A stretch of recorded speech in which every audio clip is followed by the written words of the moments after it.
धर्म विचारू राही. बघा ह्या दिदीनं घोषणा करायची तुला ताकद दाखवली. तिला प्रोग्राम केंद्राचा घेऊन घोषणा करून दाखवलं. आपल्याला आरली काय केलं पण आरली नव्हती. थोडं बंद केलं मला जमते का घोषणा केली. तर अशा पद्धतीने महाराज तुम्हाला सांगतो, मला माहित आहे तुमच्या धाकट्या भावाची जी अवस्था केली तीच माझी सुद्धा होणार आहे. मला हेही माहित आहे की तुम्ही मला हाकून देणार आहात, तुम्ही मला मारणार आहात, प्रसंगी न घेणार आहे. या चौकामध्ये मला तुम्ही कशी सुद्धा तिकडे चालेल महाराज, परंतु तुम्ही मरेपर्यंत या जिगेवर वाईट बोलणार नाही महाराज, हे ध्यानात ठेवा.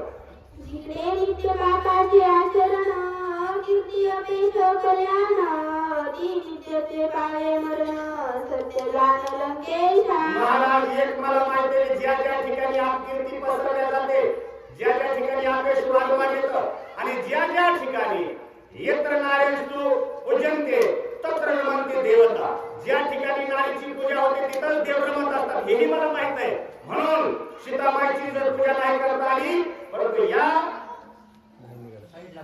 बसते का उद्या पाहिजे असतं तर पैसे काही आले म्हणजे कसं घेऊन आले ना.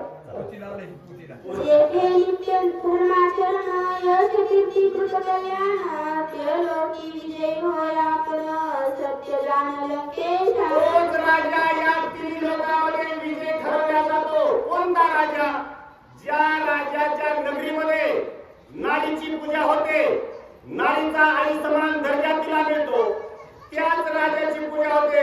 ज्या ठिकाणी शेतकऱ्यांचा आदर्श राजा म्हणून, एक शेतकरी राजा बळीराजा म्हणून सन्मान केला जातो, त्याच राजाची प्रतिमा ओळखून चालली जाते की सामान्यातला सामान्य, जे का रंजले गांजले त्याची म्हणे जो आपले देव तेथेची जाणावा आणि साधू तेथेची जाणावा आणि देव तेथेची पाहावा, अशी पद्धतीनं. कारण तुकाराम महाराज म्हणतात, जर तुम्हाला देव पाहायचा आहे तर सामान्यामध्ये दडलेला आहे जरा बघा ना, आणि त्याला राजा म्हणता येईल महाराज. अशा पद्धतीने काय बोलाल राम धर्मातला अतिशय तू तुझा न परिताप करा तू आता तोही त्याची तू पापिस्तू तुझा नासी. महाराज राजा हा अरे तू एवढंच आला मुलगा, त्याला सांगितलं राजा आपले नातं संपत आलंय बाबा, आता मी मुलगा तो राजा, हे नातं संपत आलंय. मला माहिती माझा परिणाम काय तुकडे करू शकतो, मला हत्तीच्या पाय देऊ शकतो, मला मारू शकतो, हे मला माहिती आहे. पण जाता हे सांगतोय बाबा, अरे त्या रामाने काय केलं तुला असं?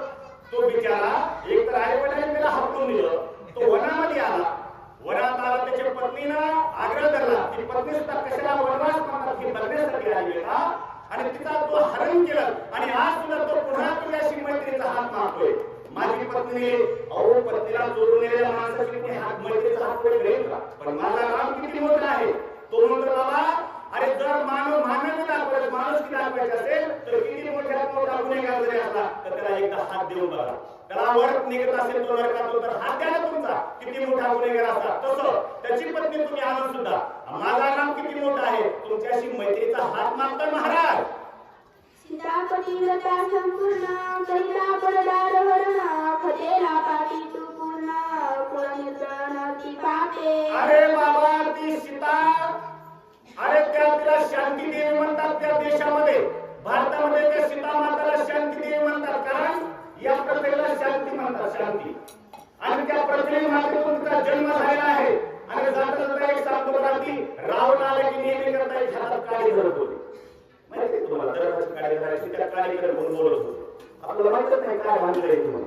पण ती म्हणते की माझ्या या जगामध्ये कुणीच नाही, फक्त माझा हा भाऊ आहे. कारण माझा जन्म त्या भूमिमातेतून झाला, भूमीतूनच झाला, आणि या काळीचा जन्म सुद्धा याच भूमीतून झाला, म्हणून हा माझा भाऊ आहे. केवढा विश्वास आहे, केवढा मोठा भाव आहे हा. तसंच अरे ज्या वेळेला का मगाशी महाराजांनी सांगितलं, तो इंद्राचा मुलगा संजय कावळा रूपाने आला आणि तिला दर्श करून पाहतो, तिला स्पर्श करून पाहतोय. पण त्यावेळेला सुद्धा कोण धावून आलं? मग रामचंद्राने सांगितलं इथं सुद्धा भावालाच पळावं लागतंय. रामचंद्राने आपल्या भात्याचा बाण वायाला घालवला नाही, भावाला आदेश दिला, एक काडी येते आणि त्याच्या मागे लागते. कोण ही काडी, कोण ही दर्भ काडी? ती तिचा भाऊ असतो बघा, एक सामान्य ते सामान्य. ती म्हणते की मला या जगात कुणीच नाही, काही शांती.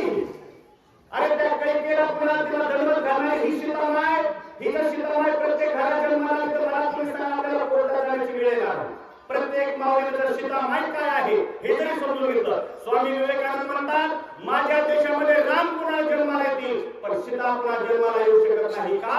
तर तेवढी एवढी प्रगाढ शांती माझ्या सीतामाईमध्ये आहे. म्हणून मावळ्यांनो एक जाता तुम्हाला विनंती करतोय, तुम्हाला काही जरी नाही कळलं, किती राग आला तरी सुद्धा सीतामाईच्या एकदा तिच्याकडे चेहऱ्याकडे बघा, म्हणजे तुम्हाला राग कसा घ्यायचा ही सीतामाई शिकवेल बघा. चला सीता आणि बालके आत तेहुनी उठली अति उत्पात भयाजी समस्त केला अतिघात. अरे अशी ही शांतीची मूर्ती, शांतीची असलेली देवी राजा तू जेव्हापासून या नगरीमध्ये आणली बाबा आणि तेव्हापासून जे उल्कापात होत आहे, भूकंप होत आहे, एकही दिवस असा रिकामा गेला आहे राजा की त्या दिवशी भूकंप झाला आहे आणि त्या भूकंपामध्ये काही हानी झाली नाही. अरे फक्त या सगळ्या ज्या माता भगिनी त्यांचे कुंकू फक्त तुझ्या जीवावर दिसते का? आणि अनेकाचे कुंकू तू उद्ध्वस्त करणार राजा. तुझा हा आग्रह, तुझा हा अहंकार, तुझा हा अट्टहास अनेकाचे बळी गेला आहे राजा. सावरतो पुढील वाक्यात काय का महाराज उपवा उपवा नाही